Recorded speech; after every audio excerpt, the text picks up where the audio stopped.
In the last class, we have read about Jesus, the founder of Christian religion.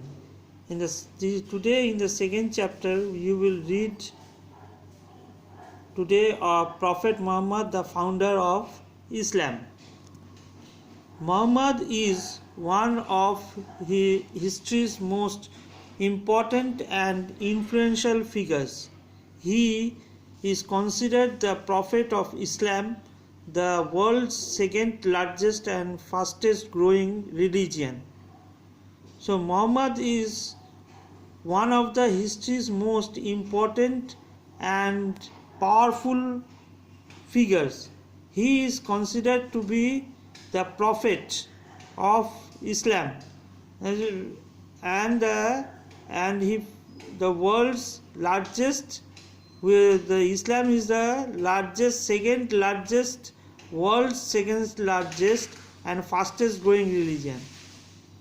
Muhammad was born about AD 570 in Mecca, a city in Arabia.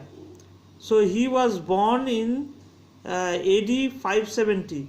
That means after the death of Jesus Christ. In Mecca, here you see the Mecca in Saudi Arabia. This pool is Saudi Arabia, and here is Mecca. It is said that Muhammad believed that he was chosen by God to clarify the teachings of earlier Christian and Hebrew prophets and to establish a common faith. So Muhammad believed that he was chosen by God to clarify the teachings of Christianity and Hebrew prophets, to establish a common faith. Common faith means the faith or the religion having the same ideals common to the Christianity as well as to the Islam, as well as to the Jews. The faiths, the ideas, everything will be in common. Early life. Muhammad lost both his parents at the age of 6 and was raised by his grandfather Abd al-Muttalib. After his grandfather died, he lived with his uncle Abu Talib. So you can understand he has no parents. He lost his parents at the age of 6 and he was raised by his grandfather Abd al-Muttalib, and after his grandfather died he lived or raised by his uncle Abu Talib.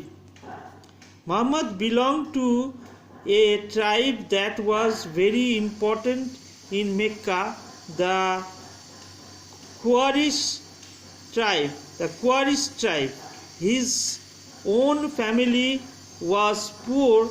He received no formal education and probably never learnt to read and write. As a boy, Muhammad worked as a trader and traveler with caravans to Syria and Iraq.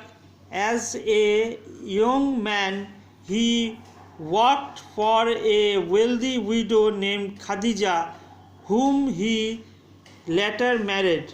They had 2 sons, but both died young. He also had 4 daughters. So Muhammad belonged to a tribe which is very important in Mecca, that is Quraysh tribe. But whatever it may be, they were very poor. His father was very poor and he received no formal education.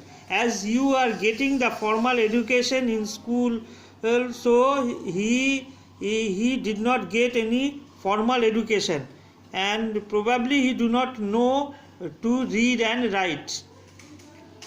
As a boy, he he went with the traders and traveled with caravan. Caravan means that so many people with camels, they travel from one place to another for trade. So these travelers along with the camels are called caravans, and they travel from Syria to Syria and Iraq from Mecca or from Saudi Arabia. So as he was a young man, he also worked under a wealthy widow named Khadija, and later on he married her. And after their marriage, they had 2 young sons and 4 daughters. But the 2 young sons died a very premature death. The 2 sons had a premature death. After his marriage, Muhammad led a comfortable life, but he often thought about the problems of his people who were constantly fighting and practicing in cruel and selfish act. So after the marriage, Muhammad led a comfortable life with his wealthy wife, but he has some problems in his mind. What are his problems? That the people are fighting and practicing cruel and selfish acts, and that made him very upset. That made Muhammad very upset, that why they are fighting, why they are using or doing cruel acts or doing selfish acts. What were the conclusions that Muhammad arrived at? Religion, with its greed, evil practices, and many gods, was responsible for many of their problems. So first point was his conclusion that the greed and evil practices and many gods made this problem in the people. Like the Christians and Jews who also lived in Mecca, he came to believe in a single God who was all powerful and compassionate. So compassionate means helpful. So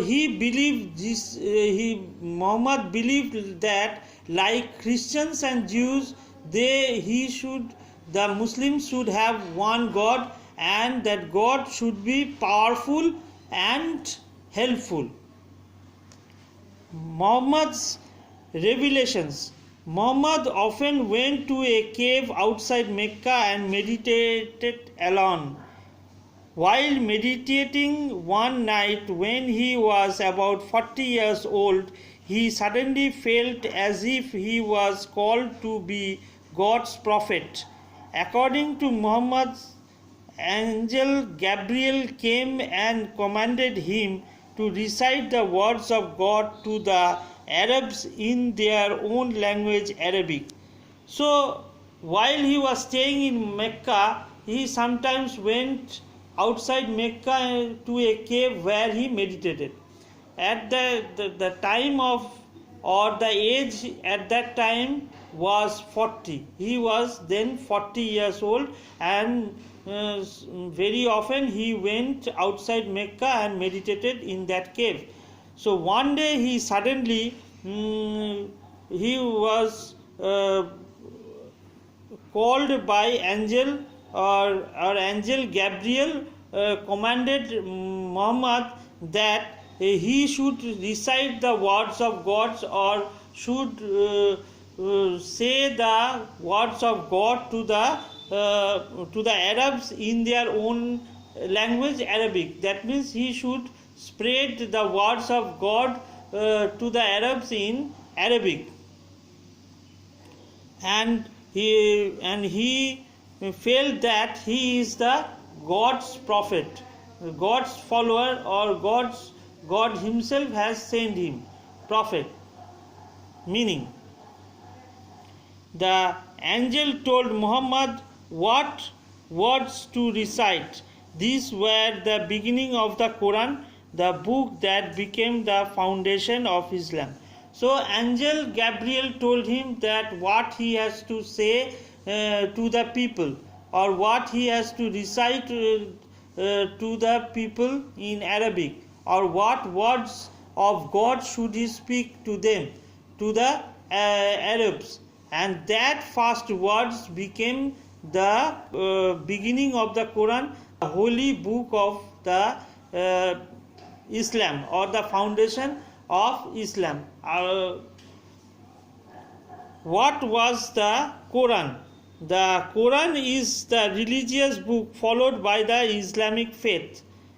It is one of the world's most widely studied books which speak of a single God, the importance of submitting to his will, and a final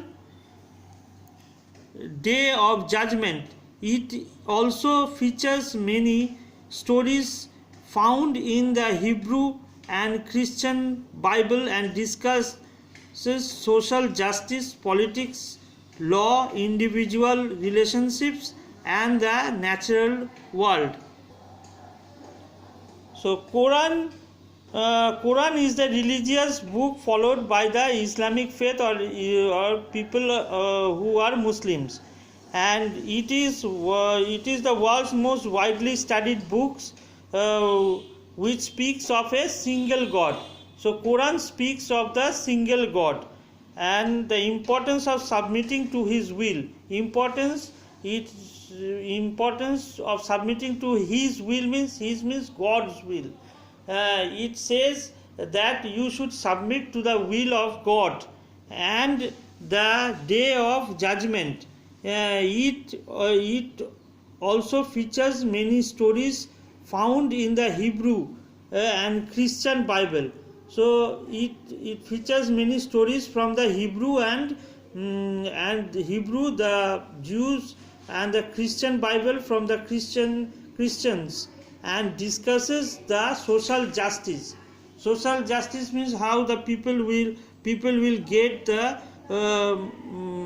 right value, or equality among all the classes. Politics, in case of politics also, laws, the laws will be equal to all the people.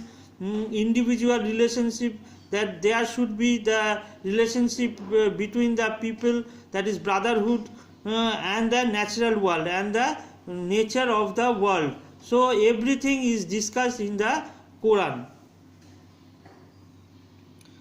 So today, up to this, in the next class I shall again teach you the next part.